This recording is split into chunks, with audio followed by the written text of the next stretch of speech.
Hey folks, Brandon Harrington here, host of Surviving the Music Industry. I want to remind you that we are now part of the American Songwriter Podcast Network. Woo! Ric Flair, 4 fingers up. Woo! All right, go to americansongwriter.com/podcast to check out the rest of their stuff. It's amazing. You should do it. I'm not being paid to say it. Kinda. All right, let's do it.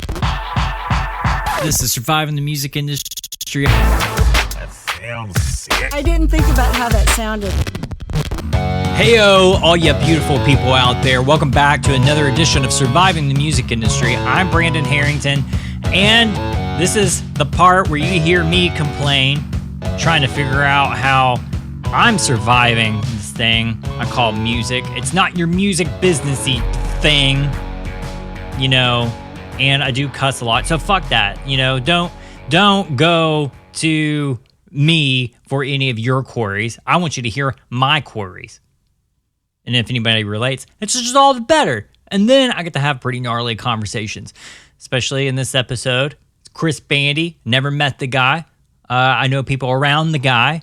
I've never been in the same room as the guy, but we've talked on the phone with the guy. So Chris Bandi hopped on the phoner here because we're still in Rona 2020 and that whole situation. So we're not doing things in person. And I got to come to terms with that because I just feel like we're not going to be doing things in person for a long time. And probably rightly so. I mean, I'm no doctor. What do I freaking know? I don't know anything about this whole situation. So I'm not going to just jump in a room and hope that everybody else just feels just as comfortable, because I don't. I'm no doctor, so I'm not going to talk about the Rona situation in 2020K. So, I mean, I don't know. I mean, if you guys listen to this thing, you understand my headspace, especially in this situation. Just taking that in strides, and also we're moving. I bought a house, so I think if anything that says about boomers that have like really fucked up our economy is buying houses that people can't afford, and us millennials, we haven't really fully learned from that. So here I am. I just bought a house, and we're moving. So I only have about 2 or 3 episodes left. So I got Chris Bandi, Brandy Clark, and Mac McAnally coming up. I'm pretty sure that's it. And then I got to take a little bit of a break, kind of get the space ready. I don't know, but we'll be posting some past content. Be sure to follow at SMI Podcast, and of course at Unofficial Brandon on some of that stuff too. That's another thing. I'm going to kind of take a little break to kind of figure out, one, yes, the space, but then also like social media wise, I'm hiring somebody. Ooh, getting all bougie. A little insider. That's about the most inside music industry thing I might ever like deal with, especially at this point in time. But again, so we bought this house situation, and you know what? We kind of said, let's kind of take a break for a little bit for today. I mean, I got a lot of shit on my plate. So I said, I didn't say, but the family wanted to go on a hike. I'm not a hiker. I don't get the whole hiking thing. Do you guys understand what this hiking situation is? Why can't we just call it a walk? Why is it a separate word in our vernacular and in communication? That's a hike. What makes a hike different from a walk in the woods? Why can't I say I just go walk in the woods? Maybe just because if I say, let's go for a walk, that just opens up whatever. But if you say for hike, maybe it's like, well, you're going to go actually hike up a mountain or something. I don't know. I mean, we didn't hike the Appalachian Trail by any means. We just went to a local park and just like perused the woods, I guess. I don't know. And so I just got all hot and sweaty, and I still just don't understand the hiking situation. I mean, I'm not a glamper by any means, but I like the AC. You know what I'm saying? And I wouldn't be in House Slytherin by any means. So seeing some of his little buds like skulking around on the ground, not a big fan of that, especially not having any weapons on me to take care of that. Can't wait for social media to blast me on that. But anyway, it's the whole hiking thing just like bumfuzzles me. And honestly, park life is confusing to me. I feel like when you go to a park, there's a sense of beauty, that there's all kinds of life there. You know, everybody's taking full use of their taxes that they're forced to give to the government, and they're invading the space, and rightly so. But then, like, especially in this park, and everybody has these at these at their parks. This one, they had grown adults playing a water gun fight. And I mean, grown adults playing a water gun fight. I mean, there's a little bit of me that's kind of like, okay, I get it, that's kind of fun. But then there's this edge side of me that's just kind of like, why? Why do I want to do that? I'm already here for a hike. I still don't even get what a hike is. But I'm here. Now I'm watching grown adults shooting each other with water guns. That's amazing. Not really. I was just thinking the whole time, why? And also people having a Quidditch match. Yes, Quidditch. I think I'm pronouncing it right. You know, from the Harry Potters. You know, House Gryffindor, Slytherin. They were out there doing the thing. They were on the brooms, just sweeping around, pretending. And I mean, we're talking like 20-year-olds, even 30-year-olds, just hopping on a broom, just sweeping the air, knocking the ball and the belchers and the what is the golden whisk or whatever. They were doing it. They were doing the whole thing, and I don't know. I couldn't take it. I couldn't look at them and think, seriously, they're human beings on this planet. But you know what? They were out there doing their thing. It made them happy. So why should I interfere? I shouldn't. So good for them. So that was my day. I'm having a hard time surviving because I deal with situations just like this. But we went to the park that kind of takes the edge off of things, because buying a house in a pandemic, I don't recommend it whatsoever to anybody. If you got the money, sure, why not? It's probably a great time to go do it. But just for the headspace and that I'm just constantly in and just juggling, I don't know if it's really great for a lot of people. I immediately regret this decision.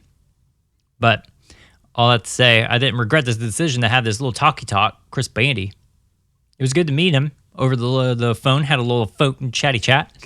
And we had a connection, and we did talk through. I want to say we did talk through it in conversation. I knew one of his bandmates when I was touring, and we toured together. So he told some pretty funny stories about the same guy that we both knew. And we get to know Chris. Because, again, I didn't know Chris, so this is his introduction to me. So we kind of dig and get really personal in his life to kind of figure that out. But he's one of these artists that's going to be one of these things that you're just going to constantly hear, because he's already blown up on TikTok. I'm on TikTok, all right? And so it's at unofficial Brandon. But I'm taking a break because I don't know what China and Russia is going to do. I think it's China, what they're going to do with TikTok. So that's why I'm just kind of like, I'm not going to do too much because what's the point? But I kind of want to get on because it's a lot of fun. Either way, but he's got this rad song. It just kind of blew up on TikTok. And it was one of my favorite songs from his EP. He released an EP back in May. And Would Have Loved Her just kind of skyrocketed. And this was after we even talked, but I even knew then, bro, this song is so good. It's going to touch a lot of people's lives. It's really good. So we get into the music of his latest EP. And this was for a momentum thing for Chris. I know he's been hustling. He's been doing the thing for a couple years, and so to actually see some fruit of his labor, the sweat of his brow beating off, and the music god said that speckle of sawdust at a bar with his sweat brow, this should be in a museum. And it's out. There it is. It's out. The EP is out. Go listen to it wherever you get your music. You could do that thing. Chris Bandi, just look it up. It's his new EP, produced by Ash Bowers. You guys are familiar with Ash Bowers. He's a manager, producer. If you love Matt Stell, he's behind that. He does a lot of stuff with Jimmy Allen as well. And we got old Chris Bandi here as well. We talked about some of his teammates. They're on the businessy side. But more importantly, we get to know Chris, and we tap into this EP. So I hope you guys really get into it.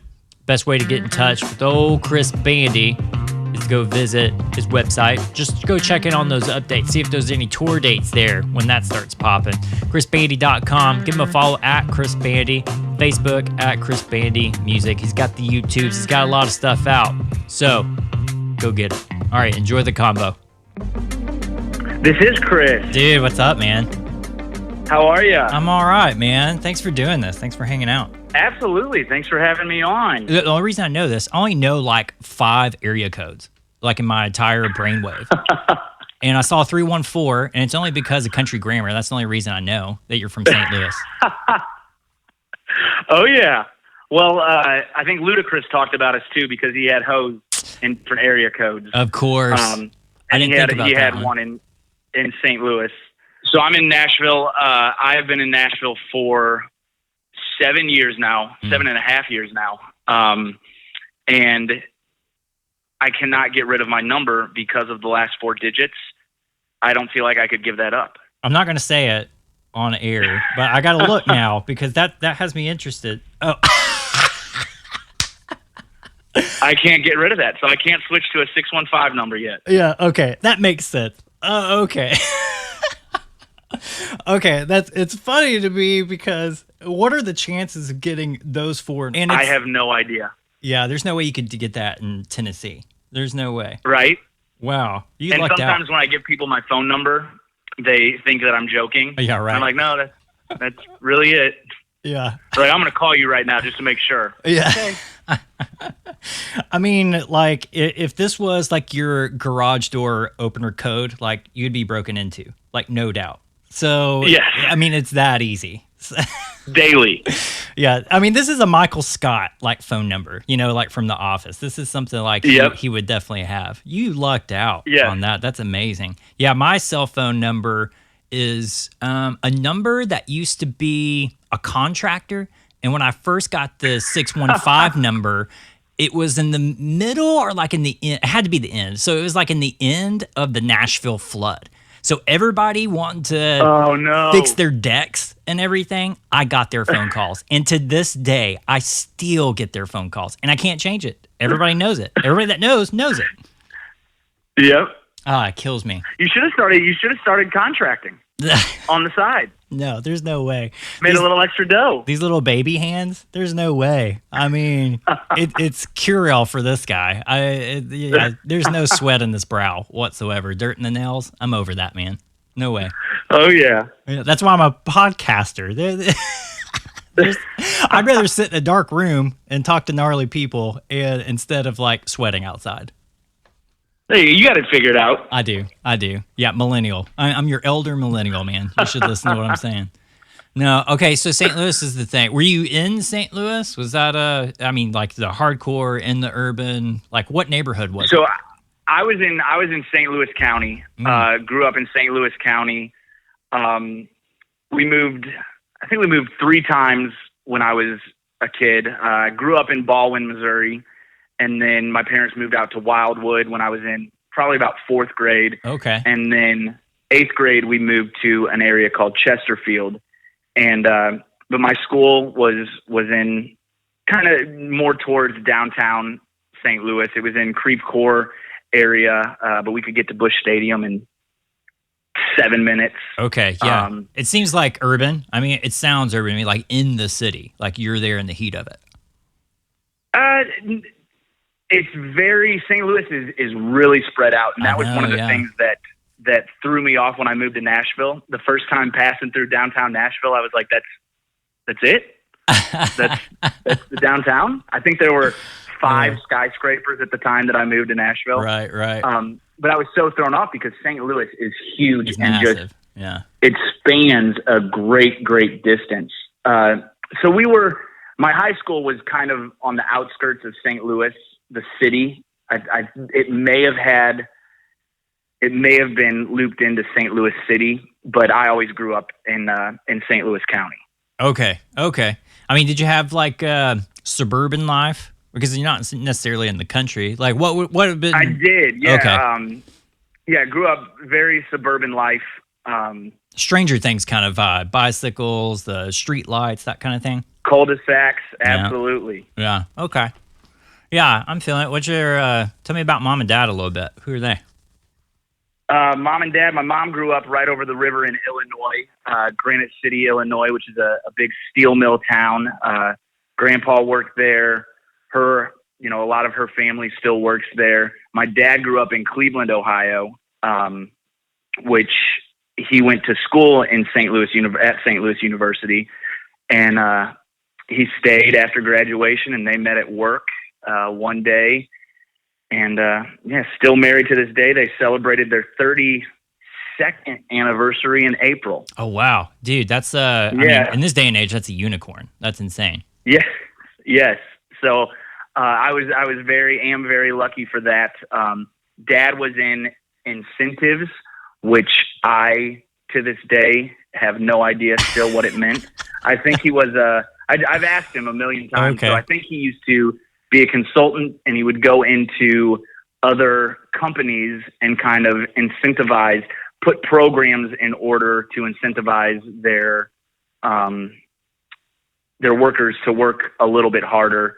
And I know that he's going to listen to this and call me right afterwards and be like, "That's not at all what I did, Chris." No, because it does sound like a mobster kind of thing. He's an incentivizer, like he does like payola or something, like a radio. Like that's what it sounds like. I used to always think, well, isn't not getting fired enough of an incentive to continue working? But I guess it was not. And then mom is in IT. She is very, very gifted, very, very smart.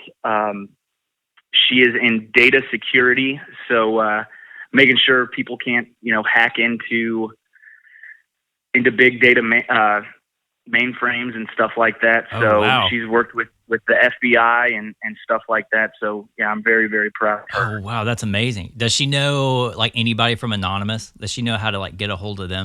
I have no idea. Oh, that would be amazing. I've always just wanted to meet. I doubt, because she's usually trying to keep them out of, right. Of course. Out of the mainframe. But I always imagine like there's somebody on Anonymous that's just like maybe talking to your mom of like, "Hey, it's me. It's Anonymous. What's up?" And like they're not really anonymous, like they kind of know each other, but just because of the cool factor, they just keep it on the down low. They stay masked. Yes. Yeah, that's insane. So I mean, like security on the tech side. So it's not just like, hey, my CD drive in my tower from 95 is not going back into the tower of the computer. She does like some security stuff. Yeah. And then which is crazy now, because how much is being done online, especially with the pandemic and everybody working from home and doing literally everything online, and keeping all those files and everything, transactions and all of that safe from people hacking and trying to get in. Yeah. Do you know any like FBI stories, like some crazy stuff? Like I have a kid, I own a kid, and he's like, if somehow he stumbled on like DB Cooper, bro, and he's 7. He should not be stumbling across DB Cooper by any means. DB Cooper. But I have no idea how he got there. From like the video game tutorials to DB Cooper, I don't know how you go there.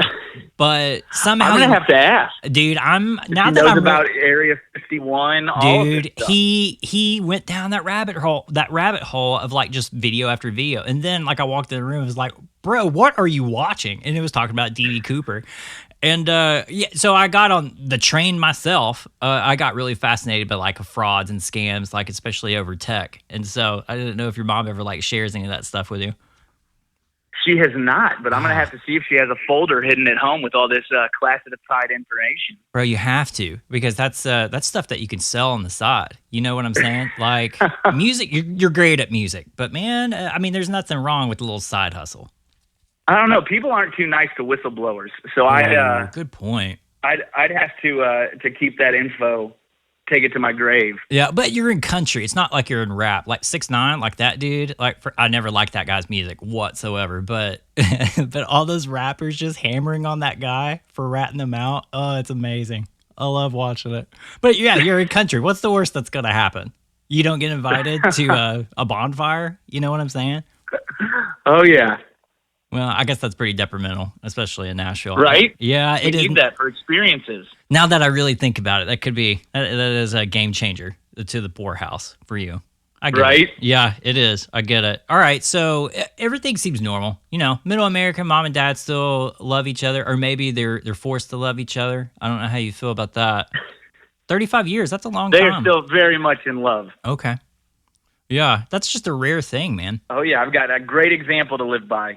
I will say that. Do you really look up to that? Because I mean, I listen to your music and stuff, and you know, and plus I know that your country, a lot of songs, you know, mostly everything is like love. But I find like when I'm in the writer's room, most people maybe have like 3 characters of love that they maybe understand. You know what I'm saying? Oh yeah. And so that's an interesting thing, especially your parents, because I just cannot think of one friend that their parents are still together. Oh, wow. Yeah, it's crazy. It is strange in this day and age with everything but I still believe in one person for everybody, soulmates and stuff like that, because I've both my parents are still together. Both of my grandparents were together until they had passed away, so I had a lot of great examples to look up to. Yeah. All right, but music though, I mean, obviously music is a big thing in your life. When was that a deal? It was kind of, man, I was the kid in kindergarten who, when the teacher would ask you what you wanted to be when you grew up, to draw it on a piece of paper, I always wanted to be a rock star. Oh, wow. I mean, from the get-go, you already knew. It's from a very, very early age. When the teacher would ask what you wanted to be when you grew up, I would just draw a rock star. You wanted to be firefighters and doctors and policemen, and it was always just a rock star. I didn't really know how you go about doing that. I thought you just sang all the time, played guitar, sang. You'd be in a bar one day and, a record executive's aunts, cousins, sisters, moms, best friends, neighbors, pastor would come through and say, "Oh my gosh, I know a record executive. You need to meet him. I'm going to set up the meeting." And that's how you got your record deal. Yeah. I found out very, very quickly that is not how you get your record deal. Yeah, right. But so when I was in college, I found out that they, don't necessarily check IDs, and you get free beer when you play at the bars. So wait, where'd you go to college? I went to the University of Mississippi. So Ole Miss. Man, Ole Miss, dude. I've played plenty of frats in Ole Miss. I know what that town's like. Oh yeah. I liked it so much I stayed 5 years. But nice. I remember just the first show that we ever played in Oxford was an open mic night at Soulshine Pizza. Yeah. And I invited everybody I knew out. And so we had about 70, 80 people that came out just to hear me play. And it was all friends that I had met in college, fraternity brothers, stuff like that. And we were slotted to play first. And the guy that was hosting the open mic night came up to me and said, "Hey, since you brought all these people out, I'm going to have you play last, and then you can play for however long you want. Is that all right with you?" And I was like, "Absolutely." Yeah, he wanted to get them to drink and stay a lot longer. Absolutely. Yeah, okay. Oh, yeah. So we went on last that night. I probably played for an hour to an hour and a half, and that led to me playing there every Thursday night. So they got rid of the open mic. I played there every Thursday night, and my friends kept coming back. And I went to another bar up the street, and I was like, "Hey, we play here on Thursday night, and we're pulling in, 90, 100 kids every night. What if I tried out your bar for like $100 on a Monday night, and we just see where we're at?" So I did that every single night of the week. I would play Monday through Saturday. They did not serve alcohol in Oxford on Sunday. Mm-hmm. So we took Sundays off, but I remember one of my roommates was my merch guy, and I put that in air quotes. I know that nobody can see that, but he was my merch guy. We had no merch. My other roommate was my manager. We had nothing to manage.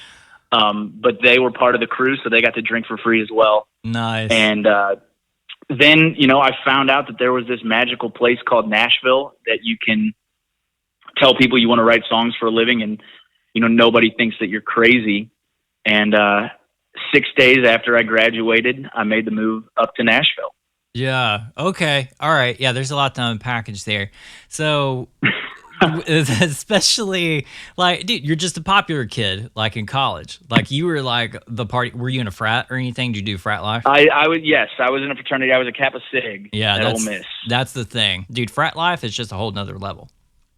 It got reckless at times. I will say that. Yeah. I love watching I still love frat stuff, like No Chaser on Instagram and stuff. I mean, and that's what Ole Miss is, dude. It is straight up a party school. There's been some crazy stuff I've seen at Ole Miss.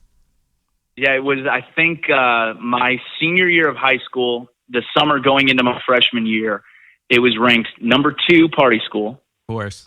They've started slipping now, so I don't know what it is right now, but but they need to pump those numbers back up. Coronavirus. I mean, that's got to be Yeah. one of them, maybe. That would definitely put a damper on a few parties. All right, but even before that, like, I mean, were you like kind of writing your own songs or anything? Like in high school, like were you just listening to music? Because you always wanted to be like this rock star thing, but like when did it start become like tangible in your hands of like, oh, like I'm doing it. This is me doing it right now. Oh yeah, it was. So I was in a band in high school. Was writing some songs then. Ultimately, the band broke up because I went to college, and well, I guess everybody went to college. But you know, it was a rock band. It was never really the music that I wanted to play, but there was just something about being up on stage and playing. And we played a bunch of, you know, Battle of the Bands, and I think we played 6 Battle of the Bands the year and a half that I was in the band, and I think we won every single one of them. So that's kind of where I was like, okay, this is fun. This is cool. I want to do this for the rest of my life. Even though I knew I wanted to be a rock star, I had, you know, as a 5-year-old, I'd never really been on stage. But I did stuff like chorus and chorale when I was in grade school, and that was definitely not the music that I wanted to be singing. But Mississippi, it was, I mean, I listened to nothing but country when I lived in Mississippi, and just started playing as often as I could. And I was making a bit of money here and there. We'd go to Atlanta to play. We'd go to Starkville, Mississippi, where Mississippi State is, and play. Right. And yeah, it was really at that point where I was playing almost every single night, where I was like, you know what, I think my next move is Nashville. And because everybody that I had talked to, everybody that I had met said, you have to be here to win. Yeah. You have to be in Music City to make it a priority, first and foremost. So when I moved to Nashville, I moved and started playing open mic nights, writers rounds, meeting as many people as I could. And I was always kind of, you know, a little timid when I'd meet somebody that I loved the songs that they were writing, because everybody said, you got to go up to them, get their name, see if you can write with them and stuff like that. And I was always so timid to be like, oh, I love your songs. I'd love to write sometime. I'm still like that. There's no, I can't do that. Oh, that's tough. That's a tough one. But it was doing that and meeting people and making the circles of people that I enjoyed writing with and stuff like that, you know, helped me get to where I am today. But that actually worked. That worked in your favor. Like, I mean, it did. Oh, wow. I mean, sometimes like it feels grimy, or I feel grimy like if I do it. You know what I mean? And I bet 100% it's me. You know, it's like a bad breakup. Like it's always me because I don't know how to do anything. Absolutely. And one of the things that I would always tell myself is that, you know, you're complimenting these people. You're telling them that you enjoy what they do and you believe in what they do. So once I, you know, started telling myself that they want to be complimented when they get off stage. They want to hear that you enjoy their songs or somebody enjoys their songs. So that led, and Nashville's it is a big city, but it's such a small town that so many people, everybody knows everybody. Yeah. Right. Right. So if you meet somebody at a writer's round and you go hang out with them at Tin Roof later that night, you know, you are entangling yourself in this web of songwriters in town. And it really is that. I mean, I feel like my first 4 or 5 years in town were just marketing, going up, meeting people, talking to people, trying to, you know, set up rights and stuff like that. So I was definitely putting my 5-year marketing degree to good use. Yeah, that's very rare. Somebody, like, especially working in music, says, yeah, my degree was worth it. You necessarily didn't say that, but you actually put it to use. That's what's amazing. Yes. Wow. So when you were, I know this, just basically my years of playing in Mississippi, like, dude, that is a hot spot. Like, I feel like anybody that wants to, like, break in, like, I think in country music, probably specifically, like, it's a great place, like, to cut your teeth, because especially at Starkville and Ole Miss. But when you were in school, like, was, like, Eric Church the thing? Was that the thing that you kind of felt like that's what you kind of wanted to do? And kind of mimic that because he cut his teeth in Mississippi a lot. Yeah, we used to go see Eric Church when, before he had anything really kicking at radio, before he had his first album out, Sinners Like Me. Yeah. And I remember we used to go to his shows, and there'd be maybe 250 people at the first one. Right. He'd come back, 500 people, come back the next time, and it would be sold out. Luke Bryan was also one of those that we used to go see when there was, not that many people at the show, come back, and it'd be sold out. So Mississippi is a great place for music. They really appreciate music. They are, some would say the home of blues, and you've got Memphis right up the road from there.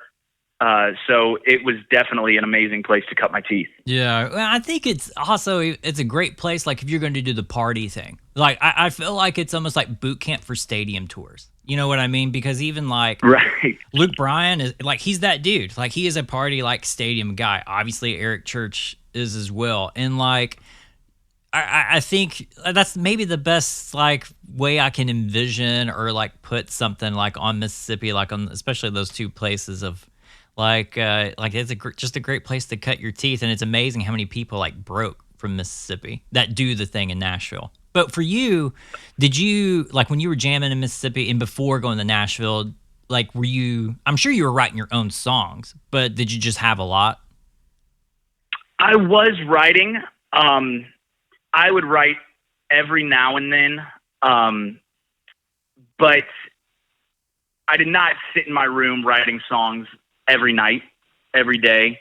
That was more so when I moved to Nashville. And I feel like for me, at least, it was out of necessity.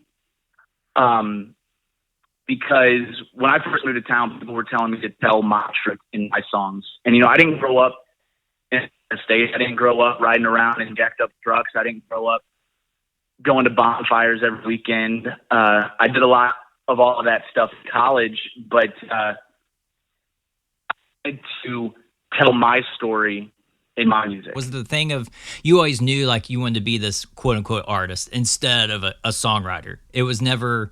Or is it the same like to you, or was there a difference like in your head in those early years? I feel like to me it was all the same. Okay. Because I thought, for the longest time that every artist wrote all of their songs. And I just thought that is the way that it worked. So I was writing songs. I'd have friends over and stuff, and we'd write songs. We'd write songs at the fraternity house at 2 a.m. just messing around.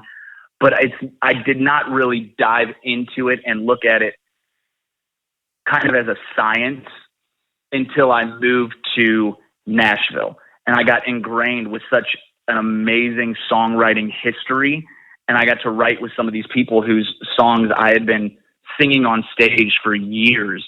And just kind of learn from them and pick up on the subtleties that they did every day in a writer's room. And that's when I feel like it became one of my biggest loves. Yeah. I know American Idol is somewhere in your history, but I don't know where. Like, was that post-college? It was. So that was in college. I was a junior in college when I auditioned. And I remember thinking it was a lot different than it was. I remember I was taking summer classes, drove to St. Louis to audition, and I thought that was when I got in front of the judges. I found out very early that was not how it goes. Yeah. So we did the cattle call, went back to Mississippi. They called us and let us know, when the next round of auditions were, drove back to St. Louis, did that audition. I think it was three or four separate auditions before we got in front of the judges. And then got the gold ticket, went out to Hollywood. And it was awesome. My mom flew out to Hollywood to cheer me on when we were in the Hollywood rounds. And it was that, I think, was probably the first time where I was like, I can do this for a living. Yeah, I would have to say, because I come from a reality TV thing too, like there's something about, look, those cameras, a red light, and like a little bit of celebrityism somewhere in the room, and even that cutting edge of like competition, there's something to that you love and hate at the same time. So I understand that feeling. Yeah, and that was everything about it. And it was the first, I mean, I think 160,000 people tried out the year that I auditioned. Mm. And to make it to the top, I think we were the top like 124. And even to get that far was a huge accomplishment. And that was when I was like, okay, you know what? I do need to move to Nashville. I do need to pursue this full time and do it. Yeah, yeah. Who were your judges on that season? My judges were Steven Tyler, J-Lo, and Randy Jackson. It was Randy Jackson. Yeah, bro. Yep. Like, I feel like when you meet Steven Tyler for the first time, I at least I felt this way. I just don't get like shell shocked like with people, but seeing Steven Tyler in like the epitome of rock star, like right in front of you, there was like magic in those eyes and lipstick and eyeliner. Like there was just something like about that dude, like just oozes rock and roll, and like made me shrink and shrivel to a minuscule human being. J-Lo does the same thing. Like there's just something about those people, like that superstar power, that there's magic to it, but then like there's like, oh, that's what that is. That's what that looks like. That X factor. That's what it is, right? Yeah. So you go through American Idol. Was it even worth doing it? Because I know you got pretty far. Yeah, I mean, so honestly, it was because in both myself and my parents, it gave me that drive, that it just let me know that I had something. There's confidence in that too, and validation. Absolutely. Yeah. Validation. That was the word I was looking for. It gave me that validation that I had what it takes. And also in my parents, it gave them that validation. Like, hey, maybe he should move to Nashville. Maybe he should pursue this. And they were always 100% supporting of what I wanted to do. And plus, at that point, you had your degree, right? I mean, like, you're done with school, and so it's like, well, it's been a couple years. Go for it. Go do it. I did, and that was their stipulation was you get your degree, and then you can do what you want. But, they weren't just blindly letting me move to Nashville to pursue this crazy dream I had. They had some validation as well. Like, it's not just us saying that he can do it. It's this as well. Yeah, right. There's a major platform. It's like because there's nothing worse like going back to Thanksgiving and like people ask, so are you making any money? How's the music thing going? But now you at least have this card in your hand of like, yeah, I was on American Idol. Done. Like, that's it. There's validation. Maybe that's all the validation Aunt Susie really needs, or Karen, Yes. Yeah. Yes. I get that and understand it. But when you initially moved to Nashville, I mean, what was life like? Because it feels like you're a little bit of a hustler, because you got this marketing thing, you're talking to people, you're trying to do the thing. But, I mean, was it really what you thought it was going to be like in year 1 or 2? So when I moved to town, I was really gone 70% of the time. And that was just because I didn't want to do anything other than music. Okay, so you were still like playing shows and stuff like in Mississippi and wherever. Absolutely. Gotcha. So if I needed to pay my rent, I would call. Luckily, I'd gotten, I had made friends with the bar owners in Mississippi. I'd made friends with the people in Starkville. I'd made friends with the bars in St. Louis and across the river in Illinois, because that's what, once American Idol was done, I went back to doing that. Playing the bars 3 hours every single night. And so when I needed to pay rent, I would call one of them up and say, hey, can I come play Thursday, Friday, Saturday, and come back to Nashville to pay my rent? And they'd, let me play. And so I'd make just enough to pay rent and come sleep a couple nights in Nashville, go to a couple writers' rounds, go to a couple open mics, and then go back out on the road and make a little bit more money. So that's what I continued to do for a couple of years, and then I got very, very lucky because a friend of mine from Ole Miss moved to Nashville around the same time as I did. He got into the business side. I got into the performing, writing side of the music business, and he landed at a booking agency. Who's this guy? And so he was like, what's his name? He would throw me gigs.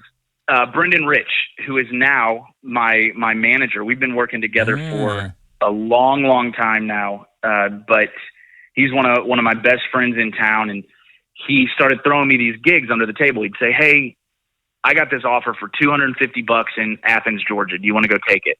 I was like, "Absolutely." So he was throwing me all these gigs for about 6 months, which led to me signing with Paradigm, the booking agency, in which Brendan was at the time, and got a band together, started going out on the road, and he'd kind of use Nashville, or I kind of use Nashville as an example of the shows that he was getting me. He'd say, "Hey, the guy who owns the bar in downtown Nashville also owns a bar about 40 minutes west of town in Murfreesboro." And he'd say, "He wants you to play on a Wednesday night for like $250. And if he likes you, he's going to have you back at his Nashville bar for a little bit more money the next time on a Friday or a Saturday." Yeah, I guess some could say like it's an audition kind of thing, but you get paid for it. Yeah. Absolutely. Yeah. So we spent that whole first year, 5 guys in my Tahoe with a trailer, sleeping 5 guys in one hotel room. If we even slept that night, just going city to city, quote unquote, auditioning for the bigger and better gig. But what was awesome was we'd play the first night. We'd get a call. Brendan would get a call either that night or the next day saying, "Hey, when can we get him back? We need him back." So we got, one of the places was Augusta. The next time we came back was on the weekend that the golf tournament was there. Yeah. So on Masters weekend, we would go back and play. Another one was Savannah, Georgia, where we would go back and play during St. Patty's Day, which is one of their biggest celebrations all year. So it was awesome, and it was just fun. It was fun not knowing what we were doing, just being a couple dumb, 20-something-year-olds traveling the country playing music. Yeah. It sounds like Brendan is like he's a major character like in your life. Absolutely. Because I feel like if it was just you and solely just you, it could just be the situation of, well, I'm just another guitar player or singer, artist, just trying to do the thing. Like you don't have anybody 100%. In your corner. You're just kind of alone on this island of starvation. But then you got somebody in your corner, like Brendan. Not everybody has something like that. That's crazy. Yep. So he moved, I think this was probably 2017. He moved from Paradigm to UTA. And around that same time, we were playing all these shows and didn't have anywhere to direct the crowd other than, "Hey, go like us on Facebook, go follow us on Instagram." So we knew we had to get music out to everyone that they could listen to after a show or once we were gone. So I had been writing in town since 2013. So I've been writing for a while. And I had written this song with 2 of my favorite people in town to write with, Jason Massey and Jason Duke. And a lot of the people that I was writing with were just taking a chance on a kid that they thought could sing. And you didn't have no publishing deal. Okay, yeah, no pub deal. Exactly. So we had this song that we were sitting on called Man Enough Now that we played at all the shows and everything. No plan, no publishing deal, no record deal, but we knew we had to get something out. So Jason Massey, who is a phenomenal producer, produced Kelsey Ballerini. He's a genius. And he produced Man Enough Now, and we put it out on the internet for people to listen to. People started listening to it. They started sharing it with their friends. They started coming out to shows with signs, singing every single word back to us. And I hated this word so much when I moved to town. But everything happened organically. And what a marketing word to say. I know. I know. Yeah, it is a little gross. I get it. Everybody, they heard the song, they liked the song. They started posting about it on Instagram, and it just really kind of blew up all on its own.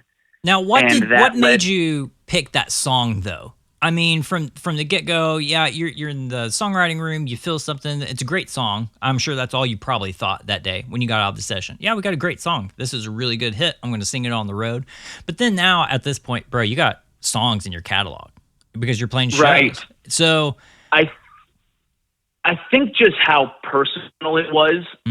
It is based on a true story. I wrote it thinking about a relationship that I was in college, and I was a young, dumb 21-year-old guy and made mistakes that a lot of us young, dumb guys make before we are ready for a relationship.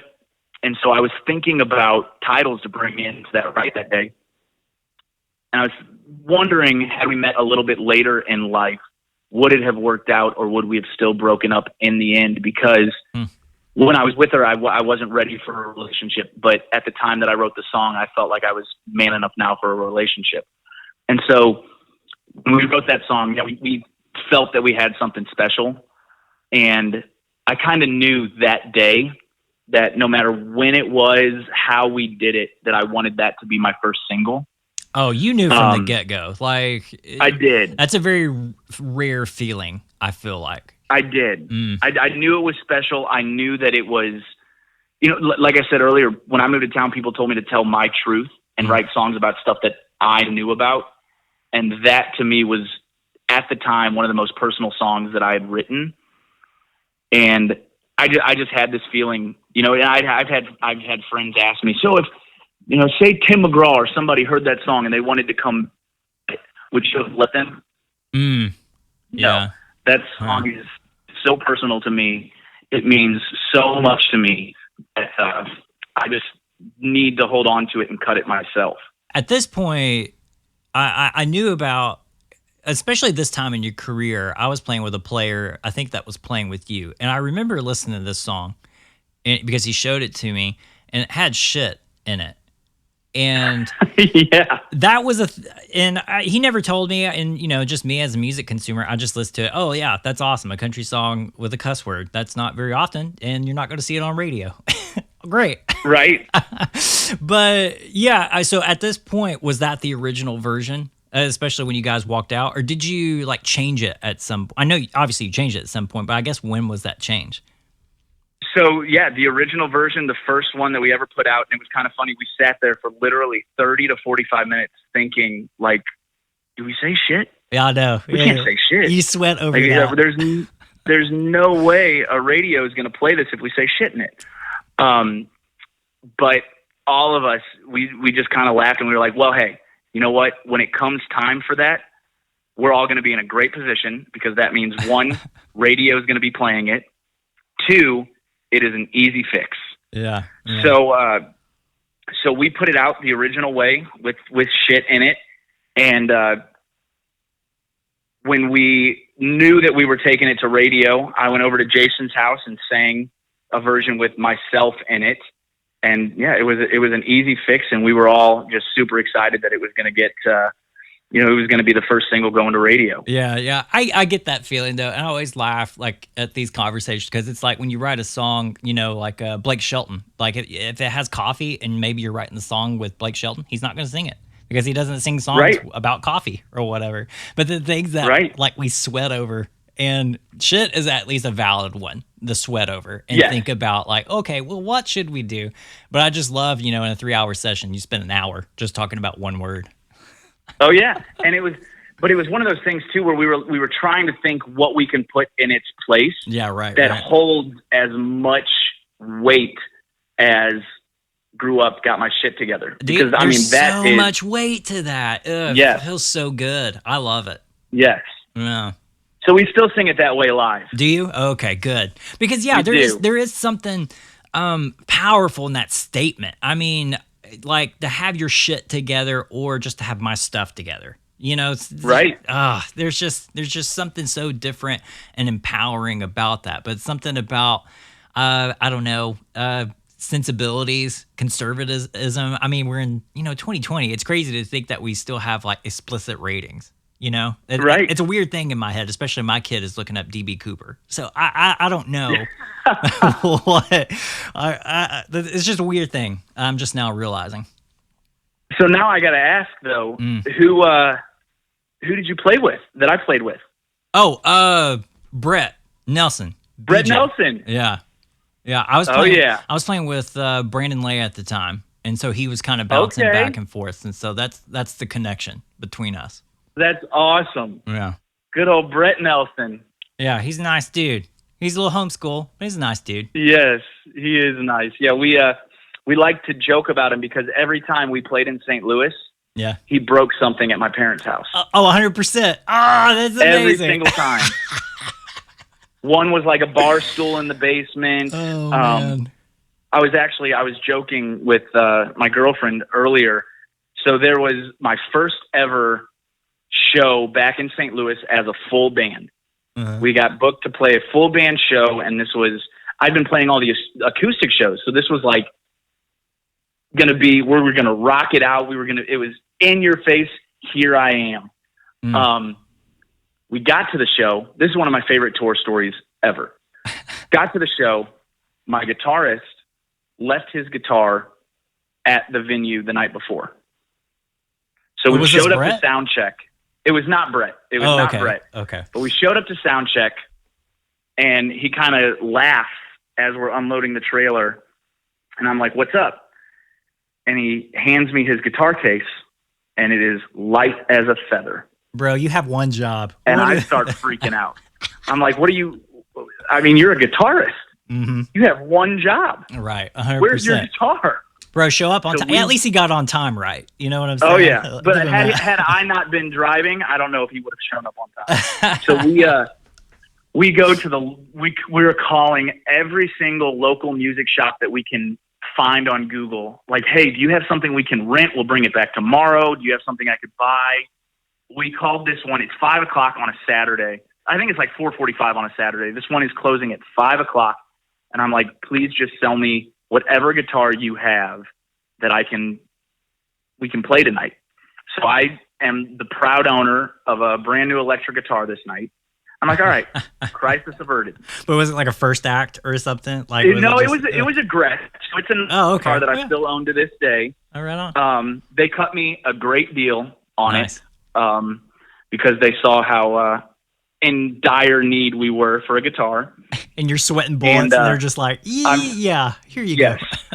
Now, the one stipulation was they said, now you can't come back tomorrow and return because of this price. I was like, okay, I'll take it. So we get there, sound check, everything is awesome. We are ready to rock. We make it through the second song, and my drummer puts his stick through his snare. Yeah. Uh-huh. Luckily, it was the house snare, so we're all good to go. I had a few acoustic songs that I was going to bust out a little bit later in the night.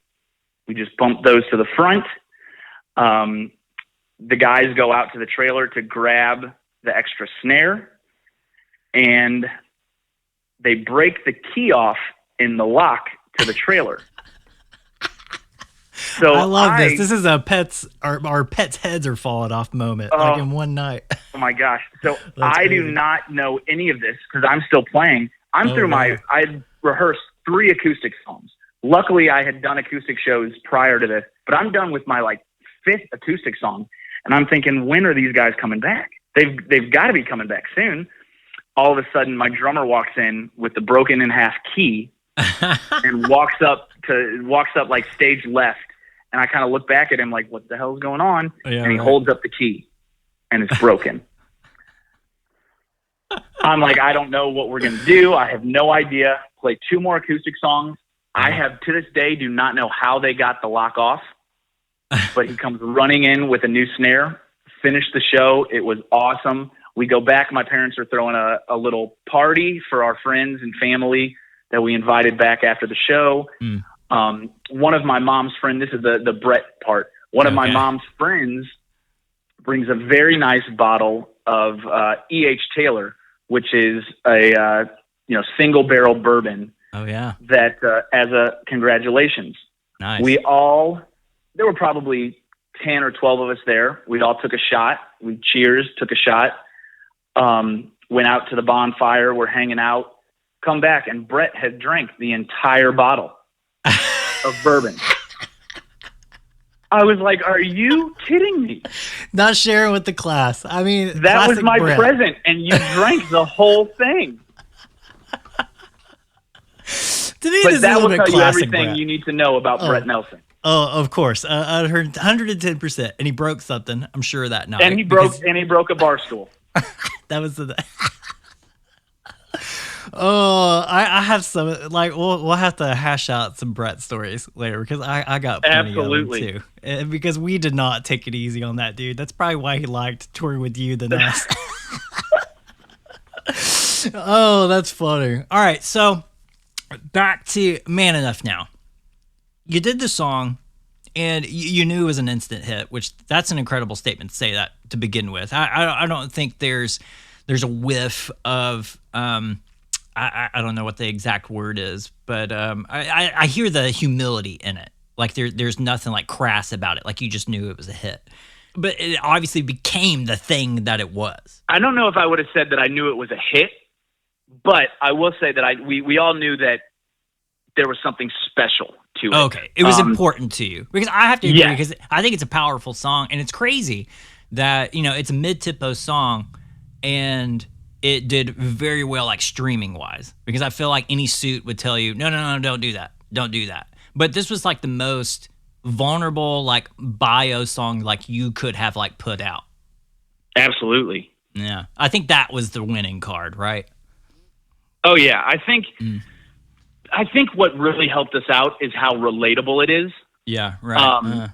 Because whether you've been, dating somebody that wasn't ready for the relationship, or you've been on the other side of it, and you can hear this song and kind of think, it wasn't anything I did. It was all on them. And it was kind of me admitting that I did a lot of stuff wrong, and you don't really hear that a lot. A lot of people like to stay very prideful and not admit when they were wrong and not take responsibility for stuff that they've done. Yeah. There's something to that. There's like a regret, I feel like, is absolutely it's a threat, I feel like, in my imagination. But I love regret songs. Like anytime you can look back and like ask that question, well, what if, and then maybe you can rewrite that like in a song, or maybe not. Maybe it's the truth. But yeah, I feel like people are more related to regret than like sad songs, if that makes sense. Right. I think everybody loves a sad song. Everybody says they love a party song, but I think they really truly love a sad song more. Everybody loves a sad song. Oh, 100%. And especially if you put it on a waltz or something, done. Toast. Yep. I'm over. And then, but that tinge of sadness, and sometimes it's not sadness, like regret. I feel like regret is like that theme of like, okay, this is the quote unquote hit for me. Yes. Yeah. So there is a lot of regret in that song, and it was just where I was in life at that point, just thinking back, and it's been awesome to see how many people come up to us after a show and say, that reminds me of my ex-boyfriend, or that helped me realize what I had before I lost it, because it made me clean up my act a little bit, made me, notice how good I had it. And as a songwriter, I got into writing songs because there were so many songs that helped me through breakups, through fun times, through bad times. And just to have people say that they relate to it is one of the biggest compliments that I've ever gotten. Yeah, 100%, man. Yeah, there is something about that song that I don't say that's a lot about songs, really, that there is something relatable to me. I think because it is the relationship, it's the human connectivity, and everybody wishes they could have done something better or to better themselves. I think that's the beauty of that song. Well, thank you very much. Yeah. There is a thing about like this song and its success, and yes, it is relatable, but it's crazy and astronomical, the numbers they got. And I knew, like, you had your degree, like you're a finisher, you finished school, and you're marketing. Dude, you have to at least like look at those numbers and think, okay, I know what to do now. I know what that means. Do you apply that even at the new stuff that you're working on or have out now? So when we first put out Man Enough Now, I watched its numbers every hour. There's a way that you can get in the back logistics of how it's performing, the analytics of everything. And I was data mining that probably an unhealthy amount. Yeah, it's like looking at likes, like on Instagram or something. Yes, it gets really gross. Yeah, absolutely. And so what I did was the first day we put it out, we had 5,000 streams. And I remember thinking to myself, this is my first release. I've never done anything like this before. I'm like, is 5,000 good? Should we have gotten more? Like, should we have gotten less? How are we doing? And I asked my friend, he was like, you got 5,000 streams yesterday? I was like, yeah, why? He was like, are you on any playlists or anything? I was like, no. He was like, yeah, that's amazing. So from then on out, I would kind of average it by week, how many streams we were getting. So how many streams a day, top listeners, all of this stuff. Then we got bumped to a playlist on Spotify. And then I just dove in head first. I would average our streams per day, per week, per month against every single song on that playlist. And I would email Brendan and I'd be like, hey dude, we're doing like 35% better than any other song on this playlist. And so I think he would email John Marks and tell him when it was doing really well and stuff like that. He was definitely a great gatekeeper because I probably would have emailed every day like, hey, look at this, look at this, look at this. 100%. Same. Based on that, based on how it was doing, it got moved to another playlist, which was the New Boots playlist. So it was on Wild Country, got moved to New Boots. I still was data mining everything, looking at it, seeing how it was doing against other songs. And I'd email Brendan. I'd say, hey, this week we did, 45% better than we did last week and 37% better than the next highest song on this playlist. And eventually it did so well that John added it to Hot Country, which I think, and I may be wrong, but I think we were, at least at the time, the only unsigned country artist on Hot Country. Yeah, I believe that. And yeah, it was so amazing seeing, my name right next to FGL or Tim McGraw or Keith Urban or Eric Church. And it kind of levels the playing field because somebody can put it on shuffle and hear your song right after one of their favorite songs on this playlist. Right. And it was just, I am forever grateful to John Marks for the support and the belief that he gave me as an artist and in that song to give it the platform that it had. And because there was a time in right when we first released the song, when it was sitting on Hot Country, where we were getting 1.5 million streams a week. And it was just so crazy. And no one knew what we were doing right, what we were doing wrong. Like nobody knew. Everybody was trying to figure it out. Right. And, this was before I got, my publishing deal or anything. And people were looking at me like, how the heck does this kid, no publishing deal, no record deal, how is he getting all these streams? And I think it's because, the belief from John Marks and Spotify and giving it amazing placement, and then just people listening to it, liking it and sharing it and putting it on repeat. And there's a saying in Nashville that 3 minutes can change your life, because this song 1000% changed my life. It let me continue touring. It got us amazing shows because people were seeing these numbers and saying, oh, we need to have him at this festival, or we need to have him here. And it led to my publishing deal at BMG. It led to my record deal at Records. So this song has really, it's just been, I'm still in shock for how much this song has done for my career. I feel like you start seeing, I would see dollar signs, but everything would start having like a Midas touch. You know what I'm saying? Like, it's just kind of like, oh, I want to do that again. I now have validation and confidence that I can do that again. Or for you, Right. I can also see where some people would say, I'm just going to keep doing the same thing over and over. Yep. But for me, I'm just kind of like, no, I want to repeat that again. That feels Right. good. Trust me, I am trying to repeat it with every single song, but I've come to the realization that, like you said, that is a unicorn. It doesn't always happen like that. All But it I can, try to do is, you know, you could have a little can. baby unicorn. It can. All I'm trying to do is put out the best songs that I believe in, and hope that they connect with somebody the way that Man Enough Now did.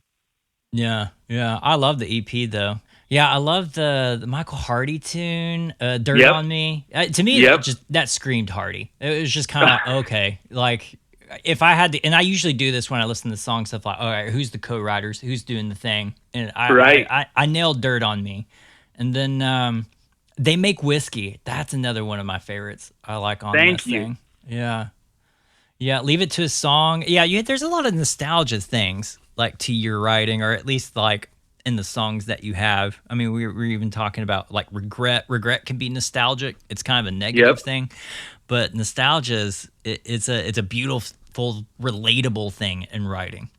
Oh yeah, and I feel like part of that is just my. I always live in the past. My girlfriend jokes about that a lot, saying that I live in the past. I tell a lot of stories about college days and, the younger days. And I feel like everybody kind of lives in the past a little bit.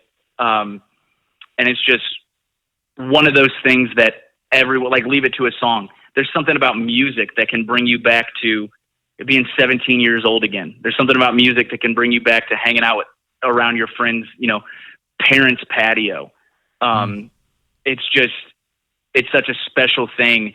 And that nostalgia, I grew up listening to, a lot of Kenny Chesney songs, and a lot of his songs were so nostalgic. Dude, that is Kenny Chesney to me. I didn't grow up with Kenny, but I had to go back and like listen and learn like Kenny stuff. But dude, that was the selling point. Besides the beach stuff, like building that culture, but nostalgia. I mean that. Oh yeah, and even Keg Tim in the McGraw. Closet. I go back. Dude, there is that thing of evaluating yourself, and that seems to be a pattern, like in your music, because you co-wrote all these songs, right? Like every one of these have at least your name on them.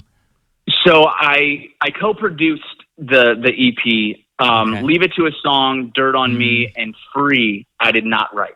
Everything else I wrote. The other four. So at least the songs that I'm kind of pointing out, it seems like then that there is a little bit of like self-analysis. And yeah, you do live in the past, if that's your thing. And that, I feel like that runs parallel of like evaluating yourself as a human being. Yeah. And then applying that in the music. Absolutely. Yeah, I don't know a lot of people. I'm trying to even think the people I write with. I tend to do that as a songwriter or as a human. I evaluate myself a lot, but I'm trying to think like other songwriters that actually like do that. So maybe both of us are kind of unicorns in that. There we go. We need to write a song. We'll write a hit. Yes. I own 100% of my publishing. So I mean, yeah, let's go. Sounds good to me. No, man, I really hope this thing like is the thing for you. Like, do you have any kind of like thing in your head of like what this is going to be for you? Man, honestly, had you asked me prior to the pandemic, my answers would have been a little bit different. Right now, I just can't wait to get back out on the road. Give the fans a little time to digest the EP, listen to it. Hopefully, one or more of these songs connects with them and they're singing it back to us at shows. I'm so excited to finally have it out, because since I moved to town, I've been saying, we're going to have an EP out. And something always comes up and it gets pushed back a little bit. So just to have something out, I'm so grateful for. And my team has been amazing top to bottom with not only the release, but just everything. And it's been a crazy time to put out an EP, but we were playing all of these lives and like the Facebook lives and the Instagram lives. And we feel like right now is a great time where people need music, because music is one of those things that it takes you away from everything else going on around you. And you can put, one of your favorite albums on, and for 45 minutes, you're transported somewhere else other than the real world. Yeah, it is a crazy time that we live in. I kind of made this joke, and I feel like other people have said it too. I don't know if I ripped it off, but it feels like the 60s. We just had the astronauts leave the planet, and we're evaluating civil rights at this point.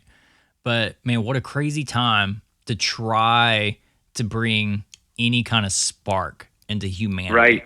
And let that shine in some way. It's got to be some kind of a pressure, because I feel that pressure as a personality. But, sometimes is it worth just kind of staying quiet, saying the thing, doing whatever? Do you have that same pressure too? Like you said, I loved what you said. I hope it just, brings a little bit of spark, a little bit of happiness to everybody, and just, takes their mind off of everything going on right now, even for the 25 minutes that the EP lasts. Yeah. I have to ask this though. I mean, songs are like kids. You have a favorite one. Don't tell me that you don't, because I know you do. But what's the favorite one on the CP? Personally, I think my favorite one is Man Enough Now, just based on where it's taken me in my career. It's got history. That's it. It does have a history. That's probably my favorite one. Just because it's still so special to me. I love playing Free and They Make Whiskey. One of the most personal songs that is on the EP is You Would Have Loved Her. I wrote that with Zach Cale about my grandpa, who passed away about 6 months before I met my girlfriend. Oh, yeah, that's a beautiful song. That's a good one. Thank you very much. Yeah. Thank you. And I had that idea for a while, and that title and how I wanted to write the song. And so I brought it into a few writes, and nobody really bit on it. And I brought it into Zach, and he told me the story where his father actually passed away before he met his wife. And I said, all right, I think we need to write this song. And I don't think, if I had written that song in any other room, I don't think it would be as good as the one that we came out with that day. Yeah, it's hard to imagine, especially that song. I felt that one because I had a pretty awesome grandpa. And that's what made that song relatable too. And it's nostalgia too. There's not like a hint of regret at all. I think it's an appreciation. It's crazy to think about that song, because it's like there's an appreciation at the current moment, and then the appreciation of the past. Like, you would have loved her. So there's a pretty cool duality moment, especially with that song. Yeah, it was definitely an easy and a hard one to write, because we were both pulling from personal experiences, and I think we may have shed a couple tears as we were writing it, but that was the last one to make the EP. We had the EP done, ready to go, and Zach and I wrote that song, and I sent it to Brendan and Ash, who are my managers, and they sent it to the label, and kind of everybody flipped out about it and fell in love with the song. And I'm glad that we have something that special on this EP. Yeah, there's so many layers to it. It's crazy how great that song is, that I'm really kind of breaking it down in my head, because it is a love song, because you're pointing out these amazing things about this partner in the song. But then it's also, you would have loved her because you're just as awesome too, because she does these things. Like, dude, that's a crazy talent and unique song. I can't think of anything else like that. Yeah, that was, that's what we try to do is write stuff that, nobody's put into words yet. And that was definitely a special day that Zach and I got together.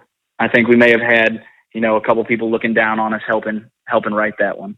Yeah, but it's also something special when two bros are like singing in the songwriter's room. It's like, I'm not crying, you're crying. Right? It's the thing. I get it. I do. I get it 100%, man. Dude, I like it. I think it's a jam. It's good. I hope this is the thing for you. Thank you so much. Yeah, man. How you feel about this thing? You feel good?